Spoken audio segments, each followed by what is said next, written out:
How was that again? Okay. It goes all big. A little bit, only because we heard him say himself. He said, it's not my position, not my place to be a mentor. What did you think about Ben Roethlisberger's comments, Mark? Well, I mean, Ben kind of sometimes is his own worst enemy because he'll say things and then he'll be like, on hindsight, that's probably not. Like, I know that when Ben came in this league, he had some issues dealing with folks and stuff. I also know he's matured a great deal since he's gotten into this league. And I don't have any doubt that Ben has been a mentor to Landry Jones and some of the other quarterbacks that have come in there. I don't have any doubt about that. But, you know, he tends to, I'm going to retire, or maybe I don't have it anymore. He tends to throw those things out there that get taken out of context, right? But there is no question, there is no question that once he's in that work environment, that Ben is one of those guys that will share, that will help, that will do those things. There is no question. I mean, I've talked to him about it. I've talked to him personally about it, sitting there, and he'd be the first to admit, you know what, I had to make a few changes when I first got in this league. But a lot of us have to mature that way. So I don't put too much into this. Yeah, a lot of us have to mature. Ben has had a number of issues, but I want to go back into the locker rooms that you played in. Denver, a championship atmosphere, one of the legendary quarterbacks in John Elway. You played with a number of quarterbacks there in Washington, all of them a leader in their own right. But give me John Elway, all right? What kind of dude was John Elway? Because forget Ben, because they have very similar resumes to a certain degree. But what kind of guy was he? Because I believe that the quarterback has a ripple effect on the rest of the team. And how he treats people, it becomes very, very important to those other guys on the roster. I always have been a guy that thought you could learn a lot by watching guys who have done it, been there before. So I came like children of the 50s when I walked in this league. It was like, keep your mouth shut, pay attention, and try to learn from the veterans. Of course, I came into the Washington Redskins with the Hogs, so I had a lot of guys that I could learn from. When I went to Denver, one of the first things I wanted to do as I walked in the locker room is just to lay back and see who John Elway was. Because at that point, he had earned the right in the world's eyes to be a prima donna if he so chose.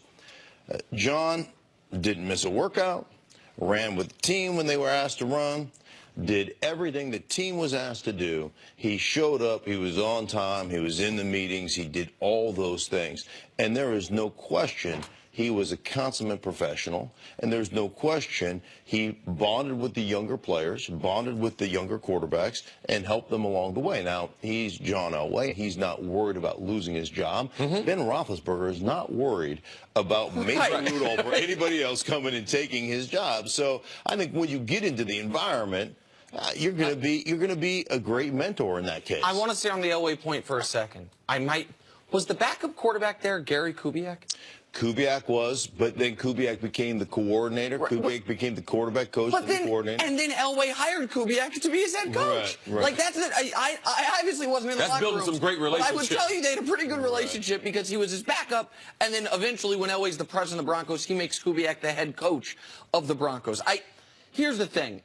You are giving Ben more benefit of the doubt than I am prepared to. Just period, point blank. Now, you know him better than I do. But I know that when Ben's saying it was in jest, if you listen to the whole thing, I listened to the whole thing. He was interviewed by one of my best friends in the world, Andrew Filipponi. I listened to the interview live when it happened. We played it on the show. He lied about what Mason Rudolph said. That's the part that to me, is you can't just laugh off. He said, well, Mason said he doesn't need me. Mason said nothing of the sort. And so when you say he can be his own worst enemy, yeah, he can be his own worst enemy. And while Ben does not need Mason Rudolph, and Mason Rudolph obviously needs Ben, I am a big believer in paying things forward. And I know what Tommy Maddox did for Ben Roethlisberger. Based on what Ben said. Based on what Ben has talked about.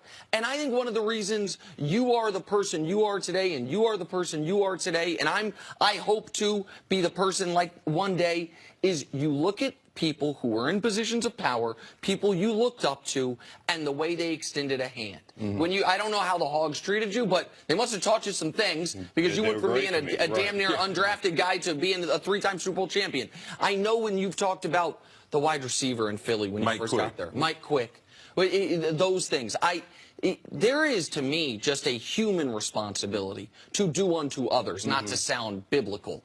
And Ben knows how helpful Tommy Maddox was to help make Ben who he is now. That's why this whole thing irks me the way it does. Does it irk you that Tom Brady has never really took Jimmy Garoppolo under his wing to teach him? We've heard many stories about what that relationship Tom Brady was like. didn't have that done for him, though.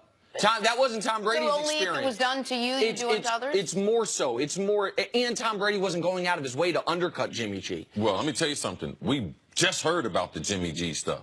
Now, Tom Brady might not have done that, but he also never said anything negative about it either. Right. So, first 3 years. You know, you can't tell me someone helps you, and then now you're like, oh, I made it on my own. Yeah. You know, Ben likes to be a part of the storyline. Yes. All right. He likes to over dramatize things, but don't forget who you are, Ben. Don't forget where you came from. Don't forget, because I just believe that the way his career was and the organization that he's with, that he should feel a sense of, this is one of the great franchises in all of sports. And they've only had a few starting quarterbacks that he would be able to pay it forward because that's what people did for him. And I have a moral obligation. I always look at it like you have a moral obligation. When you've been blessed and when you have developed a role that you are a leader, you have a leadership role, you have a moral obligation to not only increase but enhance the lives of those you lead. That's your moral obligation. And as a quarterback that has played in one of the great franchises, I believe you have a moral obligation to try to make this place a better place. Then how you found it. Then how you found it. So I've always believed in that as a player, and the great confident players, the real confident players, believe that I don't care how much I teach you about the game. I'll teach you everything I know, but you'll never be able to execute it the way I can execute it. Right. Like, you may run faster than me. Yes. Right? I mean, there's a lot of guys who ran faster than you. No doubt. A lot of guys. Yeah. But you... One more a lot. a lot of guys. But let me just tell you, there was nobody caught the ball like Chris Carter. No, I can guarantee you, though, too, I was the fastest brother from Alaska. I was Alaska. I'm fast in Alaska. Mark, as always, Mark Schlereth, thank you so much. Leaving the show in a better spot. Yeah, there you go. Hands down. Coming up, is Kevin Durant to blame for the Warriors Game 4?